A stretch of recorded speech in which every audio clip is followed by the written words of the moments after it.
So I fully believe with everything inside of me that there is an art to aging slowly, to actually slowing the degeneration of our bodies. And I want to talk to you all about that.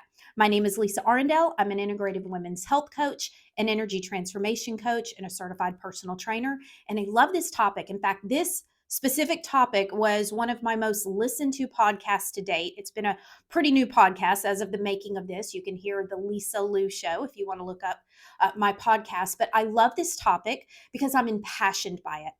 Over the past year, I've had this question come up so much. What keeps you motivated? And I think that question comes up more often than ever before because there are those following me that are close to my age. And our 40s are tough. That it's a tough decade. The 40s, your parents are aging and you're aging and your body's changing and your kids are getting older and moving out. It's just a stressful decade. And I think it's really, really easy to lose our motivation and our zeal and our zest for life and forget that we actually were put here for a purpose and we have so much left to give. We kind of get to our 40s and our later 40s and go, I'm just not motivated anymore. I'm not inspired. I'm not encouraged.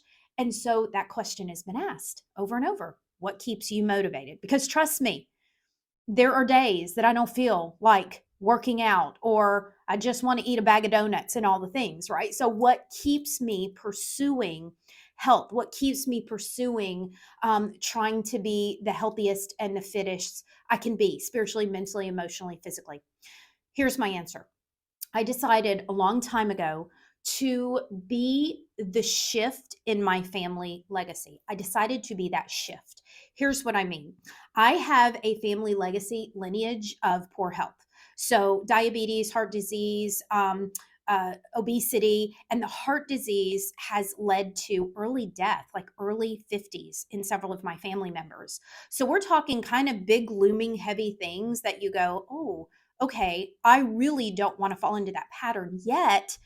I was early on kind of going in that direction. I wasn't eating well. I wasn't moving my body correctly. I was moving, but I wasn't doing it correctly. I was kind of doing all the wrong things, kind of beating my body down. But I had to get to a place where I went, okay, if I keep going in this direction, and it was really my nutrition that was more out of control than anything else. If I keep going in this direction, I've got proof all around me and family members that that's my future. Is that what I want? Or do I want to pivot and go in this direction and stop that legacy of disease? Is that what I want to do? So that's what I decided. And I remember telling my kids as they were growing up, you will never have to take care of me too early due to my lifestyle choices. So I want to put a little pin in this and make sure you understand. I'm not saying that taking care of a family member is a burden when they have an injury or they have cancer that came about or something they could not have prevented. However, I'm talking about when there is a decision, somebody else will take care of me. I'm good. I don't care what I eat. I'm not going to move. I'm just going to live my best life. You are making an informed decision that you will be taken care of, and you'll be taken care of sooner than you should.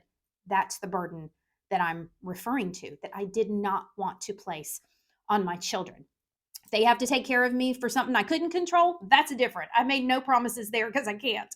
But definitely, kids, you're not going to be taking care of me too early based on choices that I made. Okay. So that motivates me. That really pushes me and inspires me. So I'm motivated for them and I'm motivated for me because I'm worth it. You know what? I'm worth it and you're worth it. We are worth investing the time, the energy, and the resources into being the healthiest we can possibly be because God gifted us this body and this life to go out and make a difference. It's hard to do that though when you're tired, when your joints hurt, when you're inflamed, when there's just general fatigue, when you just don't feel good about yourself, right?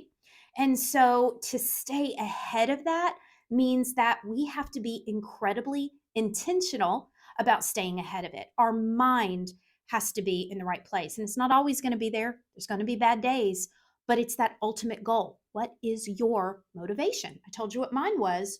What is yours? That's the difference. That is what's going to help continue to propel you forward. I have a few notes because I don't want to leave anything out. So, what do we have control over? Our lifestyle. So, I want to tell you a little story. I had put a poll up in my Instagram stories after I had gone and done a little grocery shopping for my mom.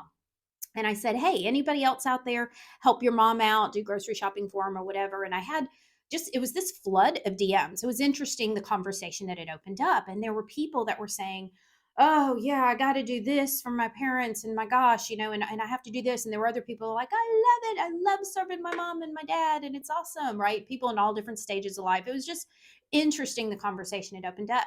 But I had this one particular lady reach out to me and she said, interesting story. My dad is in his 70s and he is going skiing with us this winter. He bikes with us. He walks, he runs. He's incredibly active in his 70s and it's so much fun to be with him. He's so healthy. She said, my mom, however, they're divorced, the mom and dad, she's in her 60s and she is kind of a mess physically. She doesn't care about her health. She doesn't take care of herself. She doesn't watch what she eats. She doesn't move. And because of that, we have had to rearrange our lives to go and take care of her, who's about a decade younger than my dad. She said, and I'll be real honest with you, there's some bitterness there. And so it was just this really fascinating conversation that we had because I thought, wow, what an amazing dichotomy, an example right there between two parents, both of her parents, where she was able to look at one and see them older in age, in their 70s, than the other parent, and doing so much better. Because why? This is the because. Why? Because we talked about this some. First of all, he was active. He never stopped moving. He was also incredibly involved with his family, and it was important to him to be physically active enough to continue to play with his family and to go skiing. And it was snow skiing that they were talking about, right? That could be tough on a body. He was going snow skiing, so he never stopped. Also, an active community. So this is something that I'll probably do a whole other episode on because it's worth its own episode about being around an active community and what that does to keep you youthful. But he infused himself with other people who also wanted to age well and stay young as long as possible. So there's so much that we can learn from both of her parents and see exactly, what is our motivation? Where do we want to be? Do we want to be her mom in our 60s, 70s, 80s? Or do we want to be her dad in our 60s and 70s, 80s? The only way to be either one is to make a decision.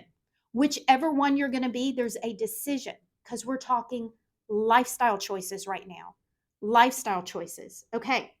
So we can choose how we age. We can choose how quickly we age. But the decision on whichever way that goes happens right now, not then.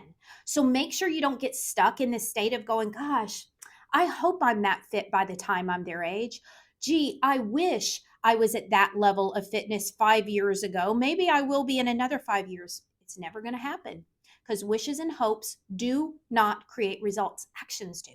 And so what this lady's father did was stay in action. But why? Because he had a motivation. I told you mine.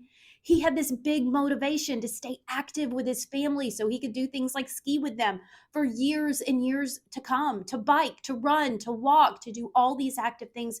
He never stopped moving his body. So how do we age slowly? Movement. Never stop moving. And if you have, and maybe you're looking back and you're going, dang, the past decade I've kind of wasted. I haven't hardly moved. Life's been too crazy. It's never too late to start, but you have to be intentional and start now.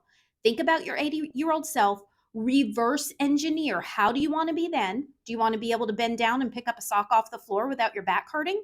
Are you thinking, I'd kind of like to do that now, right? You're never going to be there by hoping you're there one day. You're going to be there by today, right now, taking action to be sure that you're still able to do that at 80 years old. And don't be discouraged if you feel like you're starting from ground zero. Just start, okay? So we move. We also watch what we're eating. I tell you what, we could get away with a pretty crap diet when we were in our 20s. You hit 30 and that kind of stops. You hit 40 and it's a screeching halt. You hit 50 and I'm telling you, I'm about to be there. And it's a very different story, right? Our nutrition must be dialed in. It doesn't have to be perfect, but it needs to be a very strong focus. And then the last thing that I'll mention, although I could go on and on about aging slowly, is an active community. Being around people that want to age like you want to age, that want to age slowly, that want to be active, that want to feel vibrant, that want to play with their kids and their grandkids for decades to come.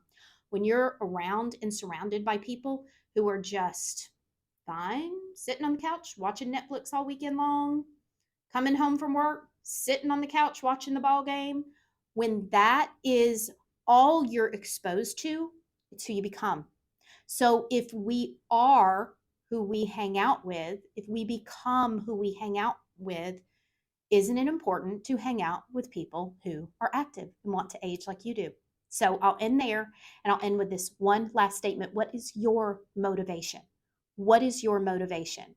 Your why, your reason for being healthy, for staying healthy, or for getting healthy? It needs to be pretty significant, and it needs to stay in the forefront of your mind so that you can age slowly, age independently, and feel amazing for decades to come. Thank you for listening, and I'll see you next time.